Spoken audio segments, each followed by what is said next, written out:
After the US and UK attacked Yemen, Houthi forces retaliated by targeting a US warship in the Red Sea.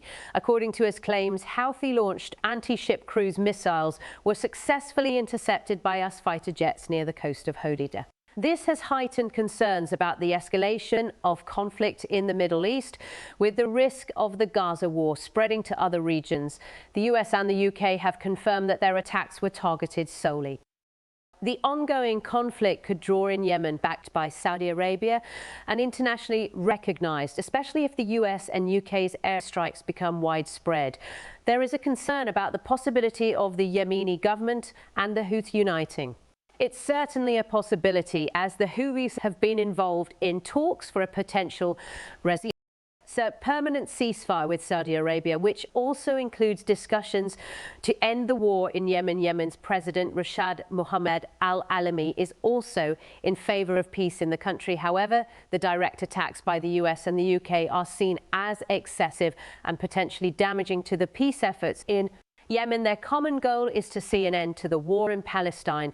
If that conflict ends, this might also cease their attacks in the Red Sea. Notably, since the Houthis began their attacks in the Red Sea, there have been no casualties reported from the ships seized or attacked by the Houthi forces. In contrast, the attacks by the US and the UK already resulted in 5 fatalities. This situation might lead the remaining Yemeni naval forces, especially the Yemeni Navy, to potentially ally with the Houthis. Speculations arise due to the history of the US involvement in shaping the Yemeni Navy. The adversary faced by the United States and its coalition in the Red Sea is none other than the Yemeni Navy. Why this is the case, that's what we will explore today.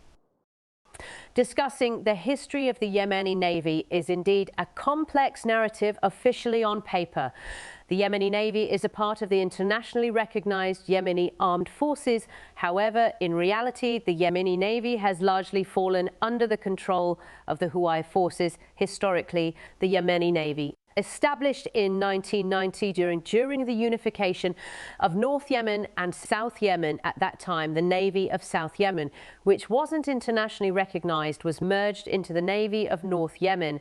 Thus, in its early days, Yemeni Navy was essentially the North Yemeni Navy of the 11,000 personnel and 700 officers of the South Yemeni Navy half were forced into mandatory retirement. The ships owned by South Yemen were all transferred to the Yemeni Navy. The primary purpose of establishing this naval force was to combat the influx of narcotics into Yemen via sea routes shortly after its formation. The Yemeni Navy was engaged in conflict with Atria over the Hanish Islands dispute. However, the situation dramatically changed with the outbreak of the Yemeni civil war in 2015. During this conflict, the then Yemeni government, led by Abdullah Mansur Hadi, was overthrown by the Houthi group and loyalists of Sale. It was observed that several elements of the Navy sided with the Supreme Revolutionary Committee, dominated by the Houthis and loyalists of former President Ali Abdullah Sale. This development led to the healthy domination over the Yemeni Navy, given the hostile relations between the Houthis and Saudi Arabia. In October 2016, the Yemeni Navy announced that any Saudi vessels intruding into Yemeni territorial waters would be destroyed. This was not merely a threat. The Yemeni Navy reportedly attacked 2 Saudi warships and the Emirati-owned HS-2 Swift off the Red Sea coast. In retaliation, the Royal Saudi Air Force conducted successful strikes on naval bases in Al Huda, destroying 2 of the 3 Chinese-made fast boats in Yemen. The Yemeni Navy, in terms of legal status, is indeed a component of the Yemeni Armed Forces, which also encompasses the Yemeni Army and Air Force, along with the Presidential Guard. From a global perspective, considering the world military rankings, the Yemeni Armed Forces are placed at the 81st position according to global firepower data, surpassing many nations despite the ongoing turmoil. Within Yemen, the total personnel strength of the Yemeni Armed Forces is approximately 86,700, which includes about 5 0 Air Force personnel, 32,000 Army personnel and 6,500 Navy personnel, in addition to around 40,000 paramilitary members. As for the naval armaments, the data indicates that the Yemen Navy's assets include 2 corvettes, 23 patrol boats, and 6 mine warfare ships. However, these figures represent the Yemeni Navy's status in legal terms, in practical terms, post the resignation of President Hadi and the subsequent division of Yemen into northern and southern regions. For the second time, the Yemeni Navy has largely aligned north, dominated by the Hilli group and Say loyalists, while the Air Force and Army are more inclined towards the southern Yemen government. A lesser known fact is that as of 2023, the Yemeni Navy exists in name only. This situation arose because its main naval bases in South and Hoda were overtaken by the Houthis, and the remaining bases have been damaged due to the war. Yemen's historical ties with the Soviet Union and China, dating back to a friendship and cooperation treaty signed in 1928, and being the first country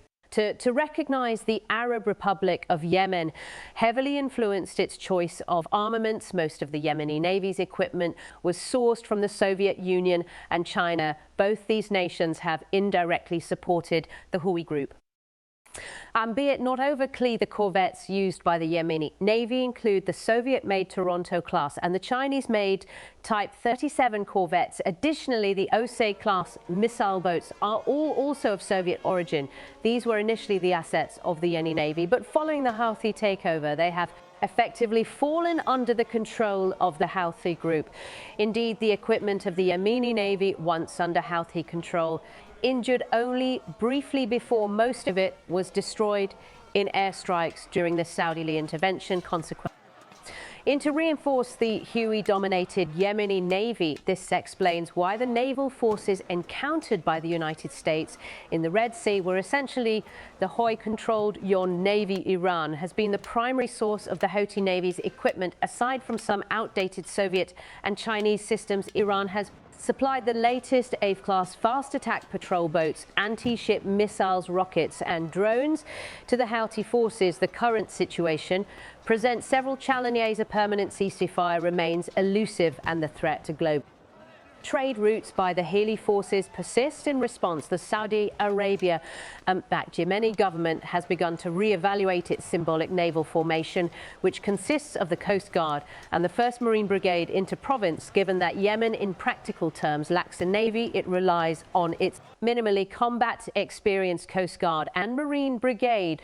This reassessment of Yemen's naval capabilities aims to fulfill the Yemen government's duty to maintain peace and security in the Red Sea, particularly in light of the increasing Houthi attacks on global maritime traffic. These Houthi attacks in the Red Sea effectively close off one of the world's key trade routes, with escalating impacts on the global economy. The ongoing Israel-Hamas conflict continues to intensify, threatening to become a broader regional conflict should the US decide to extend their attacks to oil tankers and bulk carriers.